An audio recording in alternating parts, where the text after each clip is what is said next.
Hello everyone. तो आज हम करेंगे class 9th chapter 3 atoms and molecule का topic law of constant proportions. तो क्या होता है ये लॉ पढ़ेंगे। लेवेजियर along with other scientists noted that many compounds were composed of two or more element।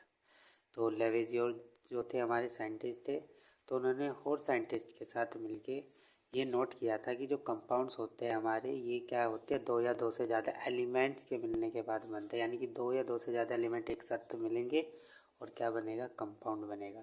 ठीक है। And each such compound had the same element in the same proportion.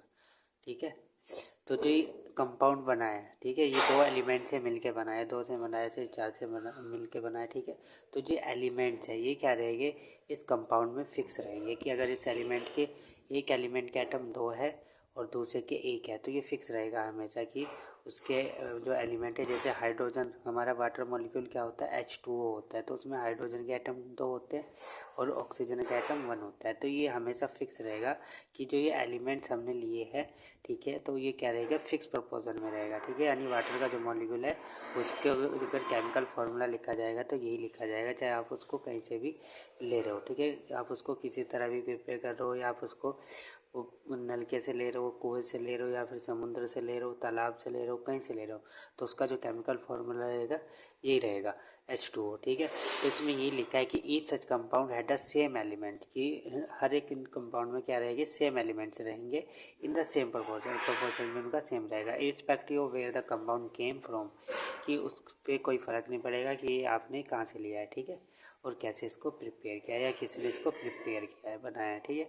हमेशा जो एलिमेंट्स है उसके वही रहेंगे उसमें। In a compound such as water the ratio of the mass of hydrogen to the mass of oxygen always 1:8। तो कह रहे अगर हम वाटर को ले, तो वाटर में अगर हम हाइड्रोजन के मास और ऑक्सीजन के मास का रेशियो ले तो हमेशा यही आएगा 1:8। Whatever the source of water, तो सोर्स ऑफ वाटर कुछ भी, हमने पानी, ये जो वाटर लिया है वो कहीं से भी लिया है। ठीक है। लेकिन जो इनका मास का जो रेशियो है वो हमेशा क्या रहेगा, 1:8 ही रहेगा, चाहे आपने इसको नल से लिया हो, ठीक है, चाहे आपने कुएं से लिया हो, चाहे तालाब से लिया हो, ठीक है, चाहे समुद्र से लिया हो, हमेशा रेशियो यही रहेगा 1:8। Thus if 9 gram of water is decompose to 1 gram of hydrogen. इसका मीनिंग ये है कि 9 ग्राम ऑफ वाटर अगर डिकम्पोज होगा तो इसमें हमें क्या मिलेगा, 1 ग्राम तो हाइड्रोजन मिलेगा और 8 ग्राम हमें ऑक्सीजन मिलेगा। ठीक है। अगर आप 9 ग्राम ऑफ वाटर को क्या कर रहे हो, डिकम्पोज कर रहे हो, ब्रेक कर रहे हो। ठीक है। तो उसमें से 1 ग्राम हाइड्रोजन निकलेगा और 8 ग्राम ऑक्सीजन निकलेगी। ठीक है। सिमिलरली इन अमोनिया, अमोनिया भी सिमिलरली होता है, nitrogen and hydrogen are always present in the ratio 14:3। तो अगर आप अमोनिया को लो, अमोनिया का फॉर्मूला क्या होता है, NH3। ठीक है। एन का एटॉमिक मास होता है 14। ठीक है। और हाइड्रोजन का होता है 1 और 3 है यहाँ पे, तो 3 मल्टीप्लाई हो जाएगी 4:3। तो ये रेशियो भी हमेशा सेम रहेगा इसका बाय मास। ठीक है। वट एवर द मेथड और the source from which it is obtain, आपने अमोनिया को चाहे किसी तरीके से बनाया, चाहे आपने इसको मेथड अपनी एक्सपेरिमेंटली बनाया है, मतलब आपने लेबोरेटरी में बनाया, या आपने इसको कहीं से भी ऑब्टेन किया है, तो इसका जो फॉर्मूला रहेगा वो क्या रहेगा, यही रहेगा, या मास का जो रेशो रहेगा वो यही रहेगा, सेम 14:3। तो this lead to the law of constant proportion which is also known as the law of definite proportion. तो यही है, इसी के कारण क्या है, हमारा लॉ है लॉ ऑफ कांस्टेंट प्रोपोर्शन, और इसका दूसरा नाम क्या है, law of definite proportion. This law was stated by Proust as, तो इस लॉ को किसने स्टेट किया है, मतलब किसने बताया इस लॉ के बारे में, प्रोस्ट ने। ठीक है। State in a chemical substance the element are always present definite proportion by mass. तो क्या है इसका स्टेटमेंट, कि जो केमिकल सब्सटेंसेज है उसमें जो एलिमेंट है वो हमेशा ये डेफिनेट प्रोपोर्शन में रहेंगे। ठीक है। जितना उनका मास है उसके डेफिनेट रहेगा। ये 14 ग्राम यहाँ पे क्या नाइट्रोजन है और 3 ग्राम क्या है, हाइड्रोजन है, तो ये फिक्स रहेगा हमेशा, यानी कि बाय मास क्या रहेगा, फिक्स प्रोपोर्शन में रहेंगे, डेफिनेट प्रोपोर्शन में। ठीक है।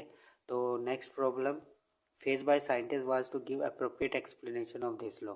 तो नेक्स्ट प्रॉब्लम ये आई थी कि साइंटिस्ट इसको अप्रोप्रिएट एक्सप्लेनेशन नहीं दे पा रहे थे, इन दोनों लॉ को भी प्रूव नहीं कर पा रहे थे। क्या था, लॉ ऑफ कंजर्वेशन ऑफ मास और लॉ ऑफ कांस्टेंट प्रोपोर्शन। ठीक है। इसको एक्सप्लेन नहीं कर पा रहे थे सही तरीके से साइंटिस्ट।